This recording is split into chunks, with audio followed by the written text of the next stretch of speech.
श्री शिवाय नमस्तुभ्यम। हर हर महादेव। कोकपुर जिला कांकेर छत्तीसगढ़ में गुरुजी पंडित प्रदीप मिश्रा जी द्वारा श्री शिव महापुराण कथा शुरू हो गई है। ये 7 दिवसीय शिव महापुराण कथा चलने वाली है, जो कि 1 बजे से 4 बजे तक आस्था चैनल यूट्यूब के माध्यम, 2 बजे से 5 बजे तक आस्था चैनल यूट्यूब के माध्यम से 1 फरवरी से 7 फरवरी तक देखी जा सकती है। आज की कथा बहुत ही रोचक जानकारियों से भरपूर थी। आज कथा में गुरुजी कुलपत्र उपयोगी सहित 11 जानकारियां दी हैं। सभी की जानकारी आपको इसी छोटी सी वीडियो के माध्यम से प्राप्त होने वाली है। आज की कथा में गुरुजी विशेष उपाय बताए हैं। जैसे कि आप लोगों को पता ही होगा, अभी चल रहा है गुप्त नवरात्रि। तो गुप्त नवरात्रि में कल है नवमी तिथि। तो नवमी तिथि को आप इस उपाय को करके अधिक से अधिक लाभ प्राप्त कर सकते हैं। नवमी के दिन किए जाने वाले आटे के दीपक से किए जाने वाले इस उपाय को हम इसी वीडियो के अंत तक में बताएंगे, तो वीडियो के अंत तक बने रहें। मेरे चैनल पर नए हो तो सब्सक्राइब कर लो, बेल बटन प्रेस करना ना भूलना, ताकि ऐसे ही वीडियो की नोटिफिकेशन सबसे पहले आप तक पहुंच सके। आज कथा शुरू होते ही गुरुजी बोले, पहले वो जो है जानकारी, पार्वती जी ने महाकाल से एक प्रश्न खड़ा किए थे। उज्जैन में की 83,99,999 योनि काटने के बाद जो मानव का शरीर मिलता है, तो ये मानव का देह मिला है, पूर्व काल के कर्म से मिले हैं। तो महाकाल बाबा बोले, पूर्व काल के कर्म से मानव का देह मिला है, पर अभी जो शरीर मिला है वो उसका खुद का कर्म करने के लिए मिला है, खुद का कर्म करना है। तो बढ़ते हैं आज की कथा की दूसरी जानकारी की। आप जो 1 लोटा जल लेके महादेव के मंदिर जाते हो, तो आपके कलश पर या आपके ऊपर जो बीच रास्ते में दर्शन कर लेता है आपका, उसका दिन शुभ हो जाता है। जो अगर कोई कार्य के लिए जाता है तो वो कार्य उसका आगे बढ़ जाता है, वो कार्य सिद्धि की प्राप्ति होती है। तो भी पुण्य, अगर दर्शन भी हो जाए तो भी पुण्य का भागी हो जाता है। बढ़ते हैं आज की तीसरी जानकारी की ओर। चंद्र प्रकाश कुलदीप जी पत्र लेकर आए। गुरुजी, मैं शिव कृपा का क्या गुणगान करूं, शब्द से पड़े हैं। किसी ने झूठा आरोप लगाया था कि कोर्ट में केस चल रहा था। बहुत दुख तकलीफ थी। भगवान से भरोसा और विश्वास उठ गया था। साथ ही कमर में 3 गठान हो गया था। डॉक्टर बोला कीमो देना पड़ेगा। आपकी कथा सुनता, बाबा पे जल चढ़ाता, आचमन करता, तेल मालिश करता। बाबा ने ऐसा चमत्कार किए कि केस मेरे पक्ष में आया। मेरा गठान भी गल गया। बाबा की कृपा से आज बाबा पे बहुत भरोसा हो गया है। उसी का आभार व्यक्त करने हम कथा पंडाल में आए हैं। बढ़ते हैं आज की कथा की चौथी जानकारी की ओर। आत्माराम जी पत्र लेकर आए। गुरुजी, मैं 1 लोटे जल का क्या वर्णन करूं। मेरी धर्म पत्नी का 2020 से दोनों आंखें की रोशनी चली गई थी। बहुत दिखाया, डॉक्टर बोला आंखों की नसें सूख गई है। दूसरे जगह दिखाने पर पता चला ब्रेन में पानी भर गया, जिसके कारण रोशनी चली गई है। ऑपरेशन के बाद भी डॉक्टर बोला रोशनी आएगी या नहीं आएगी, कुछ कह नहीं सकते। दिखाते दिखाते थक गए। फिर 2023 आ गया। किसी ने आपकी कथा के बारे में बताया। टीवी पर कथा चला के छोड़ देते थे। पत्नी की कानों में आपकी कथा जाती। सिहर गए, रुद्राक्ष लाए, कंकड़ संकड़ की पूजा किए, रुद्राक्ष का जल का आचमन कराते, आंखों पर लगाते, थोड़ा थोड़ा अब दिखने लगा है। ब्रेन का पानी भी सूख गया है। 2024 में 2 पंडाल में कथा भी सुनवाए।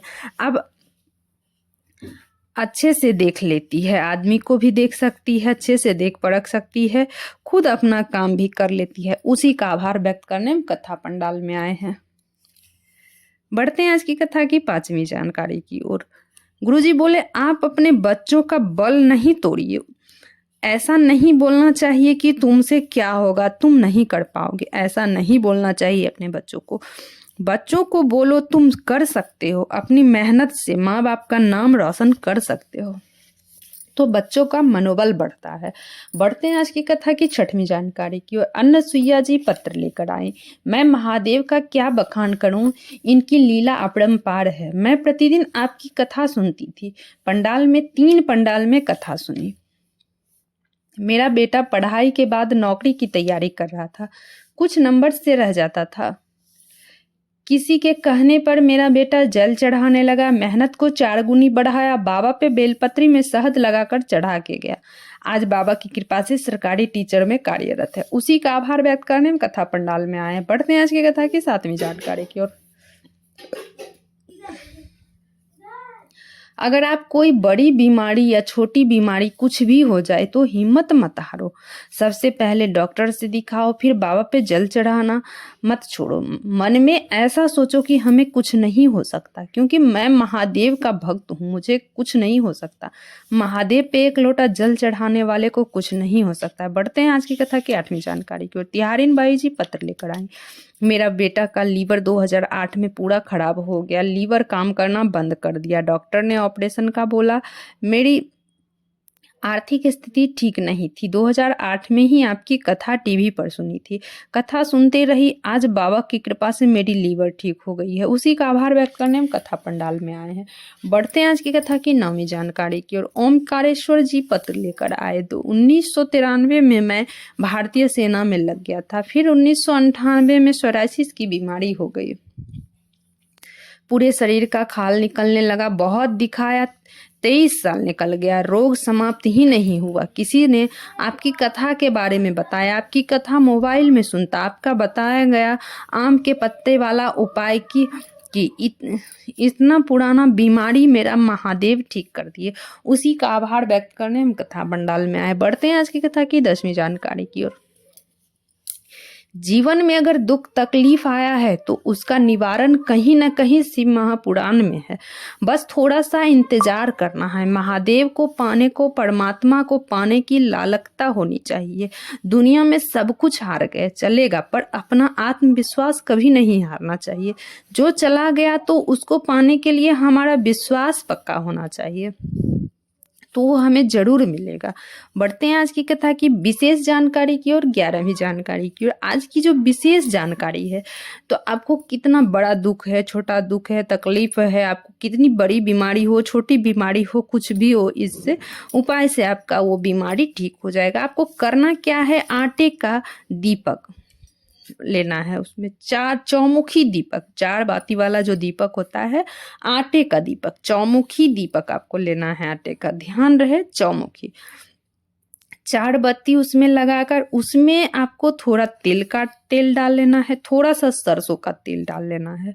अब दोनों तेल थोड़ा थोड़ा डाल करके आपको करना है, जो आपके दरवाजे हैं, दरवाजे से बाहर चौखट जो होता है, तो उस चौखट पे, दरवाजे के बाहर, थोड़ा बाहर चौखट पे 9वीं तिथि को आपको इस उपाय को करना है। श्री नरसिंह भगवान के नाम से आपको 9वीं तिथि की, जो कि अभी गुप्त नवरात्रि चल रही है, तो आप लोगों को पता ही होगा कि गुप्त नवरात्रि कल 9वीं तिथि है, तो इस समय आप इस उपाय को करके अधिक से अधिक लाभ प्राप्त कर सकते हैं। जिस भी व्यक्ति को रोग हो उस व्यक्ति पे 21 बार उतार कर आप दीपक को जला लें, दीपक प्रज्वलित कर ले, चारों चौमुखी दीपक, चारों बाती को प्रज्वलित कर ले, उस व्यक्ति को 21 बार उतार लें। नरसिंह भगवान नाम याद रखिए, ध्यान रखिए, श्री नरसिंह भगवान के नाम से उस व्यक्ति का नाम लेके, जिस व्यक्ति पे आप उतार रहे उस व्यक्ति का भी नाम लेना है, नरसिंह भगवान का भी नाम लेना है। 9वीं तिथि को, जिस तिथि को आप कर रहे हैं उस तिथि का भी नाम लेना है। जैसे 9वीं तिथि को आप कर रहे हैं तो 9वीं तिथि का भी नाम लेना है। उस व्यक्ति का गोत्र का नाम लेकर चौमुख का दीपक जो है 21 बार उतार करके अपने चौखट पर रख के जला दे, प्रज्वलित कर दे, तो वो कितना भी बड़ा दुख हो, तकलीफ, कितना भी बड़ा रोग हो, वो आपका जाएगा ही जाएगा। श्री शिवाय नमस्तुभ्यम, हर हर महादेव। अगर जानकारी आपको अच्छी लगी तो कमेंट बॉक्स में हर हर महादेव जरूर लिखिएगा। श्री शिवाय नमस्तुभ्यम। अगर आपको वीडियो की से जुड़ी हुई कोई भी जानकारी चाहिए, कमेंट बॉक्स के जरिए पूछ सकते हैं। गुरु जी की जो अगली कथा है वो आप लोगों को पता होगा, प्रयागराज में है, जो कि आप 10 फरवरी से देख सकते हैं। सतुआ बाबा शिविर, सेक्टर नंबर 26, पीपा पुल, तो आप उस जगह पे देख सकते हैं। गुरु जी विशेष बोले हैं कि अब जब भी वहां जाए तो पंडाल छोटा लगने वाला है, तो आप अपनी व्यवस्था करके, अपना छाता चादर जो बन सके अपना व्यवस्था करके जाएं।